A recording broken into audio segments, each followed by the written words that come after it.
Maharashtra CM ఎవరన్న దానిపై ఇంకా ఉత్కంఠ వీడలేదు. ముఖ్యమంత్రి ఎంపిక ఆలస్యమయ్యే అవకాశాలే కనిపిస్తున్నాయి. మంత్రుల పోర్టుఫోలియో ఖరారయ్యే వరకు సీఎం ఎవరన్నది సస్పెన్స్ గా ఉంచాలని బీజేపీ భావిస్తున్నట్టుగా తెలుస్తోంది.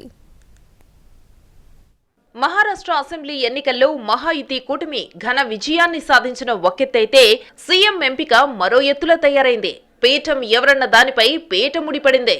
ప్రభుత్వ ఏర్పాటుపై కూటమి మల్ల గుల్లాలు పడుతోంది. ముఖ్యమంత్రి పేరును ప్రకటించే నిర్ణయం మరింత ఆలస్యమయ్యే సూచనలు కనిపిస్తున్నాయి. కొత్తగా ఏర్పడబోయే ప్రభుత్వంలో శాఖల కేటాయింపు, కీలక పదవులు ఖరారయ్యే వరకు సీఎం ఎవరన్నది బయటకు చెప్పవద్దనే భావనలో బీజేపీ ఉన్నట్టుగా తెలుస్తోంది. ఏక్నాథ్ షిండే రాజీనామా చేసిన తరువాత ఆయన్నే ఆపద్ధర్మ సీఎంగా కొనసాగాలని గవర్నర్ కోరడం ఎందుకు బలాన్నిస్తోంది.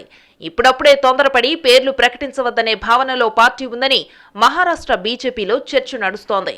మినిస్టర్ల పోర్టుఫోలియోలు, జిల్లాల ఇన్ఛార్జీలు వంటి కీలక పదవుల ఖరారు చూసిన తరువాత సీఎం ఎవరన్నది తేల్చే అవకాశముందని సమాచారం. భాగస్వామ్య పక్షాల్లో ఎటువంటి భేదాభిప్రాయాలు రాకుండా ఉండేందుకు అధిష్టానం అన్ని జాగ్రత్తలు తీసుకుంటోంది.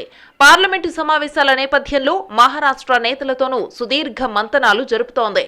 మరోవైపు మహారాష్ట్ర పరిణామాలను పర్యవేక్షించేందుకు బీజేపీ నేషనల్ టీం ఒకటి ముంబైకి వస్తున్నట్టు సమాచారం. కేబినెట్ కూర్పుపై వాళ్లు చర్చించిన తరువాతే సీఎం పదవిపై ప్రకటన చేస్తారని తెలుస్తోంది. మరోవైపు మహారాష్ట్ర అసెంబ్లీ టైం మంగళవారంతో ముగుస్తుంది. ఆలోపు కొత్త ప్రభుత్వం ఏర్పాటు కాకపోతే రాష్ట్రపతి పాలన విధిస్తారని వార్తలొస్తున్నాయి. 2019 ఎన్నికల్లో కూడా బీజేపీ అతిపెద్ద పార్టీగా అవతరించినా సీఎం ఎవరు అన్నది అంత త్వరగా తేలలేదు.